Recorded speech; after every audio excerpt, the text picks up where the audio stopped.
Okay, so today I'm drawing Leon Scott Kennedy from the game Resident Evil. And the first step that I did was look at negative space.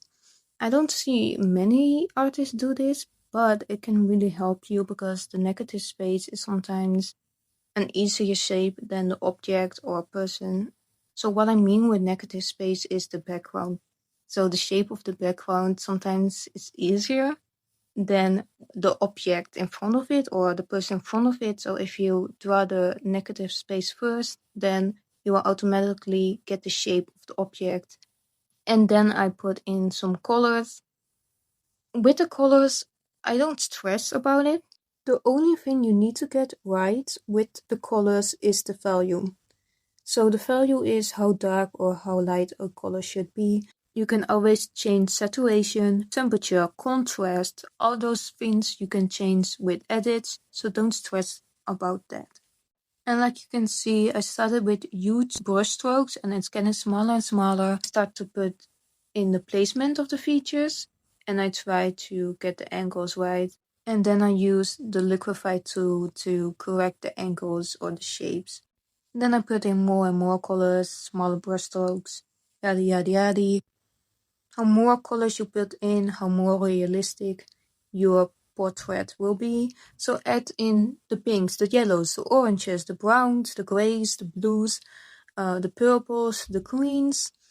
Basically, try to use the whole color wheel. Just try it out, it will look great. Then I blend everything a bit out, see what I'm working with, which colors I'm missing, if the angles are okay. I skipped ahead a little bit and you can see that I added the lighter values and warmth to the face with the orange and the pink colors. I take my sweet time on the base alone, like I spent I think around like 5 hours just on the base, and that's because if your base is good and the angles are correct and the colors are correct, you cannot really mess it up later. So get a good foundation. You may also notice that I refined the shapes of the nose and the eyes a bit. Then I just blend it together. With blending, you don't want to use a large brush size and you want to blend in the right direction. So look where you have to blend to, if that makes sense. And here you can see I blended things a little bit too much, like it's really soft looking. I will add in harder shadows later on. After blending things, you will notice once again mistakes. You just fix that with liquify tool or just paint over it. Now I finally start to refine the features a bit. By the way, till now I only used one brush and it's like a square brush. All the brushes that I'm gonna use for this painting I will put in the description or maybe in the comments, I will see. But yeah, you have to download some of these brushes. I did get them all for free. And here I am just adding back the lighter values, fixing my mistakes with liquify tool like always, and then also fixing the angle. And here I'm putting the shadows around the eyes. Around the eyes there will always be shadows because your eyes are in a pocket. You have an eye pocket. So your eyes are basically in a cave. It's kind of hard to explain what I'm doing, to be honest, because what I'm doing is just studying the reference and then put it back on paper. I'm just drawing what I see. That's basically it, to be honest. And when I'm finally happy with the base, I will start with the multiply layer, which is basically the shadow layer. And then I add the lighter values with a normal layer. And I love to use, I think it's called Gaussian blur, Gaussian blur, I don't know. But I use that a lot to blend out my colors because I'm kind of lazy and don't want to blend it myself. I skipped ahead quite a bit because I was just putting on more and more colors together. I did merge the multiply layer and stuff together so I can use liquify tool easier and so that I can blend things out easier. With the soy pen, I draw like harsher lines. The soy pen itself isn't harsh, but that's why I like it so much, because you can still get like a good harsh line to it, but the edges are soft, if that makes sense. I also do use the airbrush quite a lot in this painting, however, I always keep the airbrush on a maximum hardness. I have never needed the airbrush to be soft, to be honest, because that's way too soft and I don't get how people use it. So yeah, I keep it on full hardness. I do use multiple layers, however, I use them mostly for color correction and to add in harsher shadows and highlights. Back to the shadows of the eyes, I must say I do see a lot of people just put in one dark value and call it a shadow, but in the shadows there are highlights and details, if that makes sense. Like there are lighter values also in the darker value of the shadows. So yeah, shadows are not just one flat color, they also have details in them. And you should study the reference to see those details, right? You should study the reference to see the colors. There is a lot of colors in shadows, people may not know this, but a lot of shadows are not just blue or gray, they are like desaturated orange, or the shadows have green in them, yellow, purple. Shadows have colors. I wanted the highlight to be a little bit lighter, but also a bit saturated, so with an add layer and with that Gaussian blur. I blended it out and you can see the difference here. I hope you guys noticed that I never zoom in a lot in the painting. Keep trying to zoom out as much as you can. You have to keep seeing the bigger picture and not only details. I did not like how the colors are because it should give up like eerie horror game vibes and it just didn't. So I put in like a green, bluish green on top of it with an overlay layer and then put down the percentage to 34%, I think. So yeah, that's how I color correct Vince as well. I also put back in the yellow in his face with an overlay layer. Now comes the fun part because I'm using textures and I use the sand texture that is just a standard texture you get with ClipStudioPaint.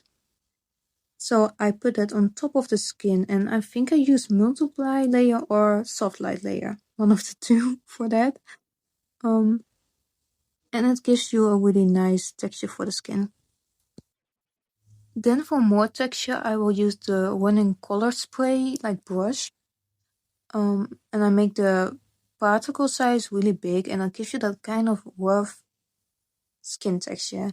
And then we make our own texture. So I just make both and then copy it and copy it all over the face. I think I did multiply layer on that or soft light layer, I have to see. But yeah, I just make my own pores and then put it all over the face. Oh, I use the soft light layer for that. And then to add in more details, I paint fuzz hairs. So I paint tiny little stripes all over the face, put them in the right direction, and just put all the fuzz hair on his face. And this gives you that more of a hyper-realistic skin texture. Then I also added in individual hair lines, hair follicles for the eyebrow. By the way, for the texture I used the soy pen. Onto the hair, I used the square brush again. I love this brush because it blends like colors together. So if you already have a color there, it like pushes the color, like it blends the colors within each other. It's nice for hair, okay? It's a really good brush for hair. However, it does give that weird texture that hair doesn't have, so you have to blend it out quite a lot. Once again, I'm doing the eyebrows because suddenly I don't know where the layer went. I think I accidentally deleted the eyebrows. So I just redid them. I put the shadows in the hair with an airbrush and that's basically it. And once again, hair isn't just one color. It has multiple colors in them. So study your reference and see which colors you think are in the hair. Then with the soft light I add the blue tones in the hair, and with an add glow layer I also add in the blue light on the face. And to be even more realistic, I add in his stubbles, because what do men have? Facial hair. So we put that in as well. And I noticed in the reference picture that he also has like, I wouldn't say scars, but he has like lines in his skin. So I'm also adding that as well. I think I just added with a normal layer and then made it pretty transparent, or oh no, I did this time I added it with a hard light layer. Apparently. Honestly, it doesn't really matter what you do with the texture that you add on top of the skin. Just like set the percentage layer low and it will look good. Now I'm gonna render his ear. I'm pretty sure. Maybe. Yeah. Yeah, we're gonna render the ear. Okay. I don't have really advice for you how to render an ear, because it's an ear, you know? I don't know. I don't know any ear parts, do you? But the only advice I have is the ear is, they have a lot of blood vessels, so they will be orange. It's kind of like a little bit see-through, sorta, the ear. I don't know. It's kind of weird. But yeah, just use a ton of orange, and it probably will look good. No one's gonna look at the ear anyways, to be honest. This video is getting longer than I thought it would be, to be honest. Well, I do have 11 hours of footage. Like, this painting took me like 11 hours. Oh, I'm gone. Okay. It took me 11 hours, but I was kind of hoping that I could make this video like 5 minutes long. But it won't be possible. So we just keep on going. And yeah, I'm just still wondering the ear. I'm probably gonna speed this up quite a lot actually and skip ahead because, like I said, nobody cares about an ear. Now I merge all the layers together so I can blend them together better and make like one coherent painting. Oh, I love to use the fingertip blender for the hair. Amazing for, like I said, the hair, or if you want to get something with a like really sharp and pointy edge, like the brush stroke will be really sharp, and I really love it with the finger blend tape thingy. Highly recommend for hair. See how nice it blends out the hair. Chef's kiss. Then I start to run his shirt, sweater, whatever. Also, a good tip is to flip your canvas horizontally. This will help to see your mistakes. Then I use the cotton texture for the sweater. I use a multiply layer for the shadows of the sweater, and then I use an add layer for the highlights of the sweater. But there was nothing like really special, so I'm skipping the sweater, and I think we go then to the background. I accidentally merged the background together with like the object with the portrait, so I had to remove all the background manually, which sucked, but we survived and we keep on going. Finally, we can go to the background.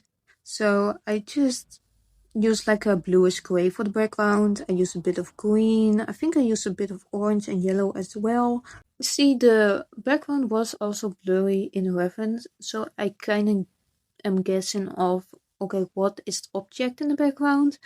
But honestly, I don't know. I think it was a window and like, I don't know, beams, like wooden beams. But that's all I know, and I do use blur a lot in the backgrounds. So yeah, that's that. just study the reference and try as best as you can to copy the background. Then once again, I think I didn't use the sand texture, or did I? Did I use the sand texture again on the background? Anyways, I did use the wood texture because he has like a gun like on his back. So I did use the wood texture for that. I also used that marble texture, or was it not the marble texture? No, it was the dappled cloud 2 texture. yeah, that was the texture that I used on the whole background. It just gives it more interest, to be honest. Then I just add in the last details, and that's basically it. Afterwards, I do edit the painting with like a filter, or I just adjust it to get the colors right, because I made him way too warm and he should be more like a greenish bluish undertone and a bit cooler, so that's what I did. And you can see me here testing things out, and I do sharpen it again, I think. So yeah, just do that, put some contrast on it, and call it a day. Thank you for watching, and I hope that this video is somewhat informative. Don't forget to like, subscribe, whatever. It will mean a lot to me. And yeah, I really hope that you guys like this painting, and see you hopefully next time.